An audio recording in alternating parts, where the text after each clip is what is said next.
Salut tout le monde, j'espère que vous allez bien. En ce qui me concerne, ça va plutôt pas mal.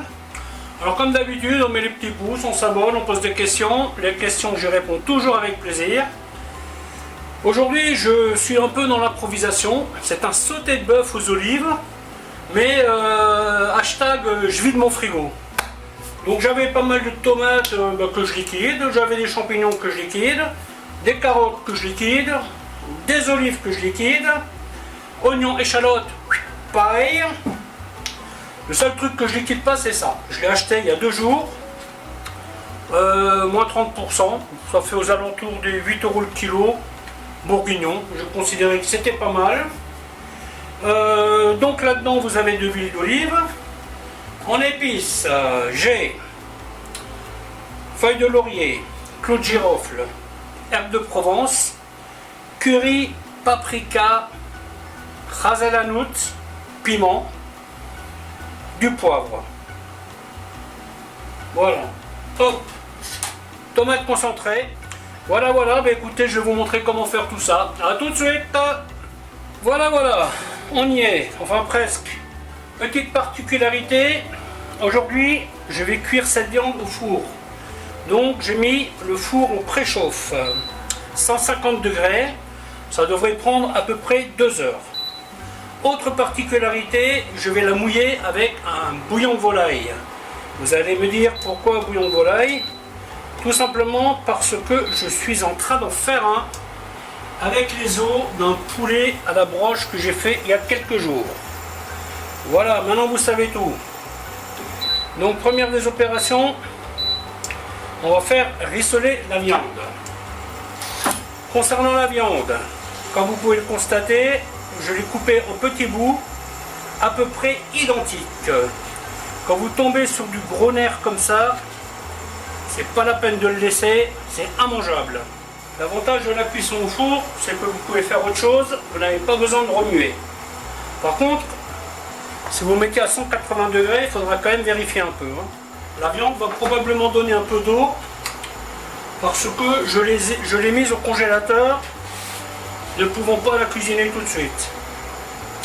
Quand vous achetez des trucs en DLC courte, ou vous les cuisinez tout de suite, ou vous les bloquez au congélateur. Et elle a dégelé tranquillement cette nuit. Bon là elle est encore un petit peu congelée, mais rien de bien grave.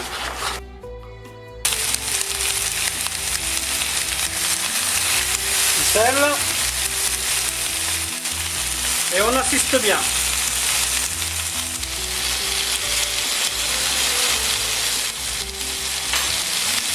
N'hésitez pas à bien faire rissoler votre viande parce que c'est ça qui va parfumer votre sauce en partie.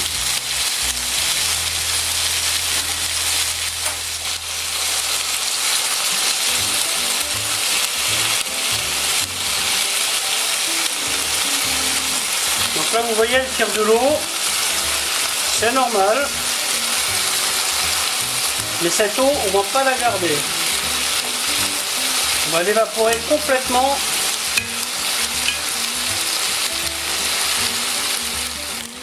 Donc là vous voyez, l'eau elle s'est évaporée. Et donc maintenant on est en mode je colore ma viande. Alors ce que vous pouvez faire quand vous faites cette recette, vous pouvez rajouter les ingrédients là-dedans et finir tout ensemble.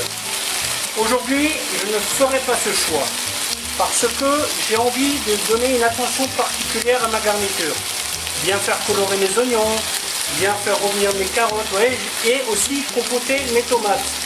Si je mets tout comme ça dedans, ça va pas le faire.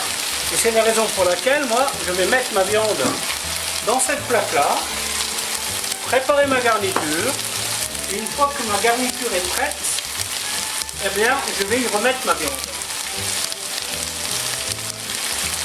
Concernant le bouillon de volaille, une fois qu'il est prêt, je le mets dans un pot transparent qui me permet de voir où s'arrête la graisse et qui me permet de décanter. L'idée est de ne pas mettre trop de graisse dans le plat. Vous voyez, donc vous le trouvez facilement, ce truc là, c'est bien pratique. Il résiste au chaud, j'ai mis le liquide bouillon là-dedans, pas de problème. puis voilà, hein. Donc déjà j'ai enlevé une partie de graisse, mais vous voyez, parce que le poulet c'est quand même gras, hein. Il y a la peau, moi quand je fais un bouillon de poulet, je laisse tout, hein, mais après il faut dégraisser. Donc à ce stade, on va quand même bien surveiller, hein, parce que là ça peut vite carboniser. Ensuite, on met la viande de côté et oignon. Carottes en même temps. Maintenant, on reste à fond. Et bien entendu, on reste à côté. Parce que cette plaque étant sur 10, elle est assez chaude. Hein. Champignons, je les mettrai plus tard. À ce stade, je peux y mettre mes aromates. Fais attention que ça ne brûle pas, bien entendu. À ce stade, je vais rajouter mon concentré de tomate. Voilà. Je vais la faire griller un peu. Ou le, comme vous préférez. Aujourd'hui, je ne mettrai pas de farine dans cette sauce. Voilà. Et là, on va mettre la tomate.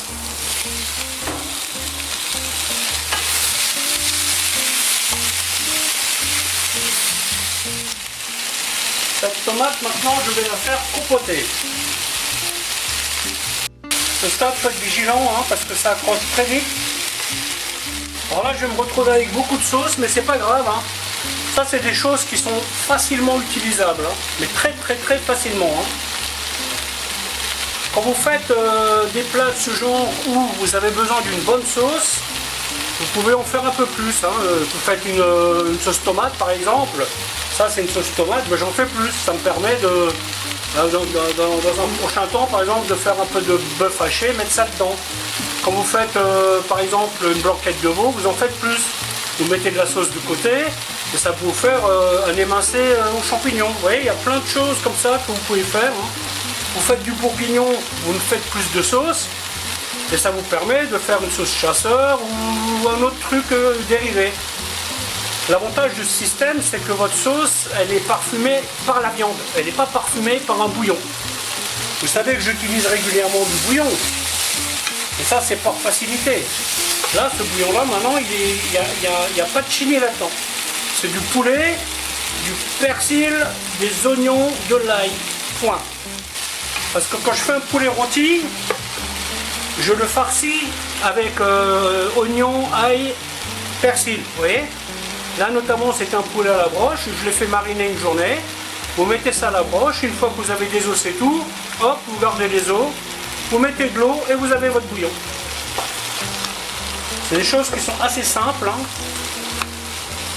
Et avec ça vous pouvez faire une soupe de légumes, vous pouvez faire un velouté de volaille, vous voyez, c'est des choses que vous pouvez facilement utiliser.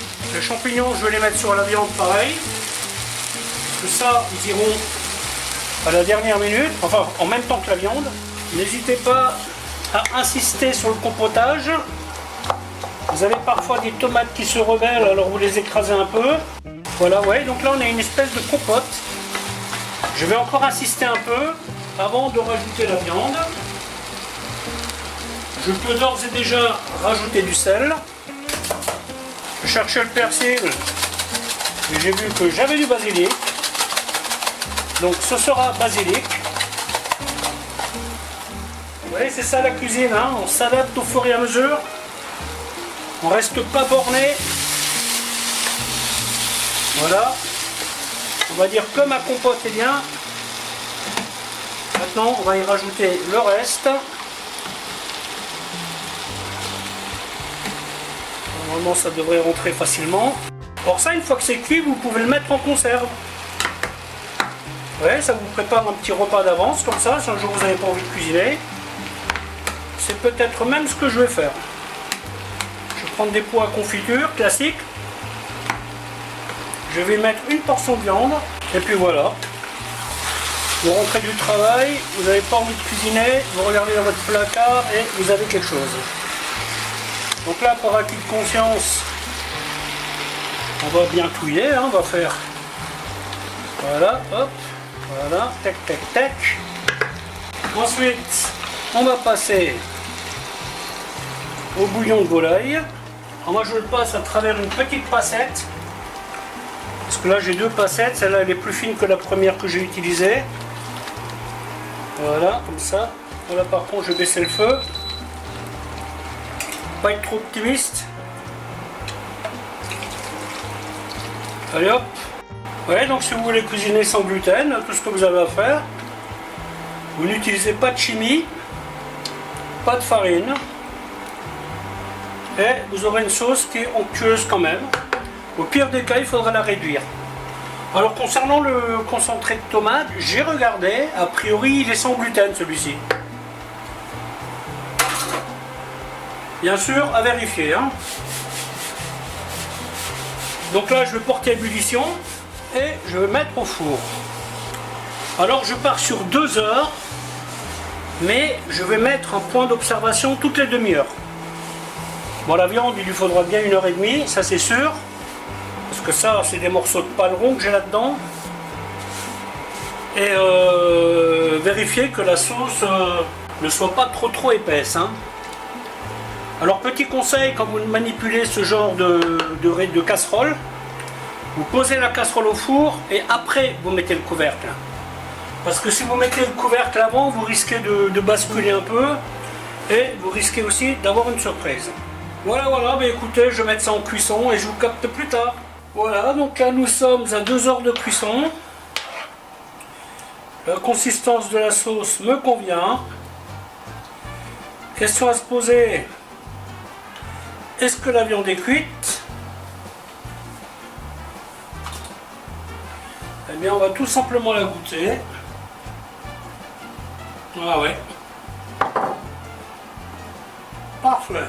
Vous voyez, l'avantage de couper les carottes un peu gros, ben, c'est que vous pouvez les utiliser pour la déco. Hein.